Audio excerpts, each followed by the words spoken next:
Darkness too visible. Contemporary fiction for teens is rife with explicit abuse, violence, and depravity. Why is this considered a good idea?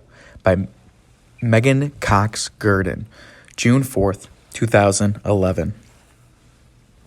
Amy Freeman, a 46-year-old mother of three, stood recently in the young adult section of her local Barnes & Noble in Bethesda, Maryland, feeling thwarted and disheartened. She had popped into the bookstore to pick up a welcome home gift for her 13-year-old who had been away. Hundreds of lurid and dramatic covers stood on the racks before her, and she felt nothing, not a thing that I could imagine giving my daughter. It was all vampires and suicide and self-mutilation, this dark, dark stuff. She left the store empty-handed. How dark is contemporary fiction for teens? Darker than when you were a child, my dear. So dark that kidnapping and pederasty and incest and brutal beatings are now just part of the run of things in novels, directed, broadly speaking, at children from ages 12 to 18. Pathologies that went undescribed in print 40 years ago, that were still only sparingly outlined a generation ago, are now spelled out in stomach-clenching detail. Profanity that would get a song or movie branded with a parental warning is, in young adult novels, so commonplace that most reviewers do not even remark upon it. If books show us the world, teen fiction can be like a hall of funhouse mirrors, constantly reflecting back hideously distorted portrayals of what life is. There are, of course, exceptions, but a careless young reader, or one who seeks out depravity, will find himself surrounded by images not of joy or beauty, but of damage, brutality, and losses of the most horrendous kinds. Now, whether you care if adolescents spend their time immersed in ugliness probably depends on your philosophical outlook. Reading about homicide doesn't turn a man into a murderer. Reading about cheating on exams won't make a kid break the honor code. But the calculus that many parents make is less crude than that. It has to do with a child's happiness, moral development, and tenderness of heart. Entertainment does not merely gratify taste, after all, but creates it. If you think it matters what is inside a young person's mind, surely it is of consequence what he reads. This is an old dialect: purity versus despolation, virtue versus smut. But for families with teenagers, it is also everlastingly new. Adolescence is brief. It comes to each of us only once. So whether the debate has raged for eons doesn't, on a personal level, really signify.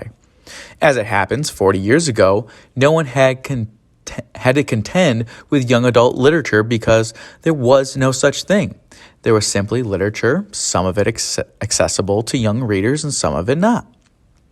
As elsewhere in American life, the 1960s changed everything.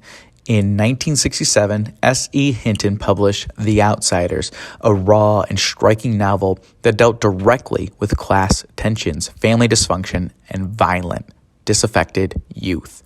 It launched an industry. Mirroring the tumultuous times, dark topics began surging onto children's bookshelves. A purported diary published anonymously in 1971, Go Ask Alice, recounts a girl's spiral into drug addiction, rape, prostitution, and a fatal overdose. A generation watched Linda Blair playing the lead in the 1975 made-for-TV movie Sarah T., Portrait of a Teenage Alcoholic, and went straight for Robin S. Wagner's original book. The writer, Robert Cormier, is generally credited with having introduced utter hopelessness to teen narratives. In his 1977 novel, I Am the Cheese, relates the delirium of a traumatized youth who witnesses parents' murder, and it does not, to say the least, have a happy ending. Grim though these novels are, they seem positively tame in comparison with what's on shelves now.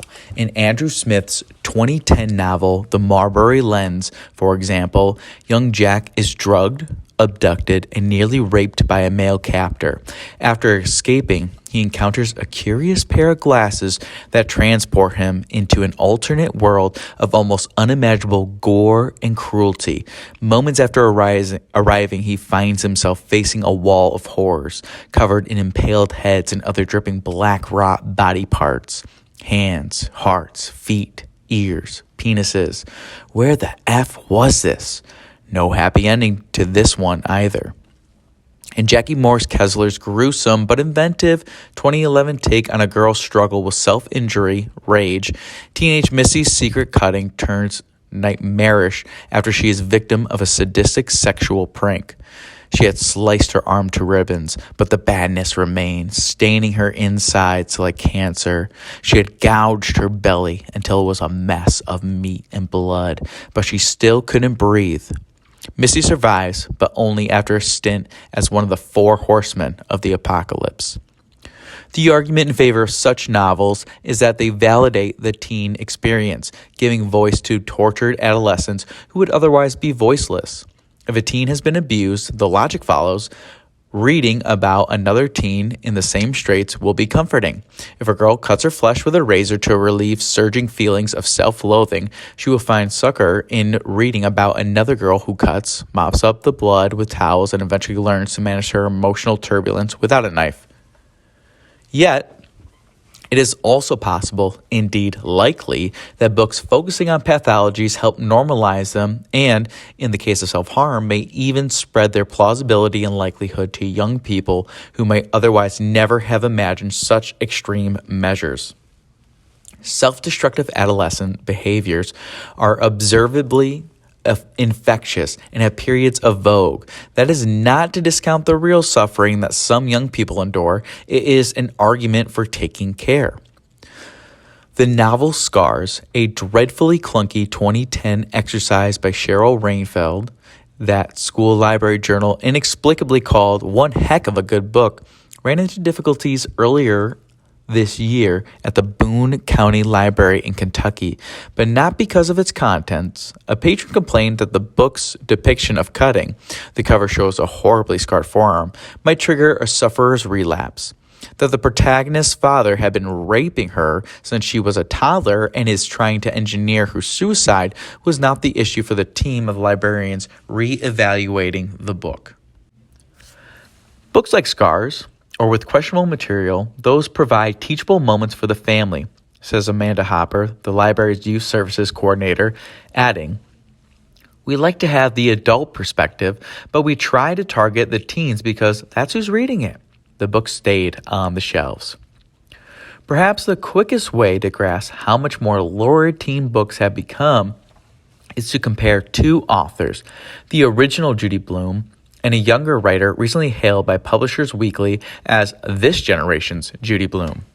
The real Judy Blume won millions of readers and the disapprobation of many adults with then daring novels such as 1970's Are You There, God? It's Me, Margaret, which deals with female puberty.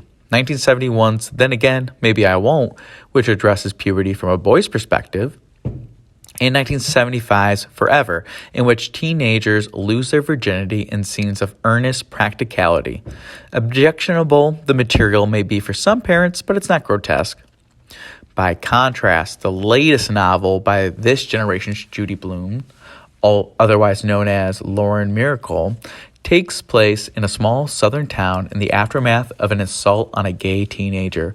The boy has been savagely beaten and left tied up with a gas pump nozzle shoved down his throat, and he may not live. The protagonist of Shine, a 16-year-old girl, and once a close friend of the victim, is herself yet to recover from a sexual assault in 8th grade. Assorted locals, meanwhile, reveal themselves to be in the grip of homophobia, booze, and crystal meth. Determined in the face of police indifference to investigate the attack on her friend, the girl relives her own assault, thus taking readers through it too, and acquaints us with the concept of bag fags, heterosexuals who engage in gay sex for drugs.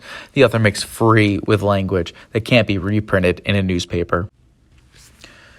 In the book business, none of this is controversial, and to be fair, Miss Miracle's work is not unusually profane.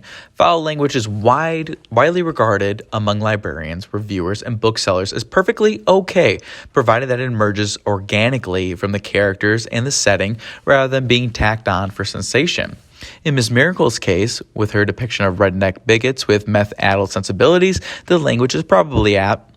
But whether it's language that parents want their children reading is another question. Alas, literary culture is not sympathetic to adults who object either to the words or storylines in young adult books. In a letter excerpted by the industry magazine, The Horn Book, several years ago, an editor bemoaned the need, in order to get the books into schools, to strip expletives from Chris Lynch's 2005 novel Inexcusable, which revolves around a thuggish jock and the rape he commits. "I don't, as a rule, like to do this on young adult books," the editor grumbled. "I don't want to compromise on how these kids really talk. I don't want to acknowledge those effing gatekeepers." By effing gatekeepers, the letter-writing editor spelled it out.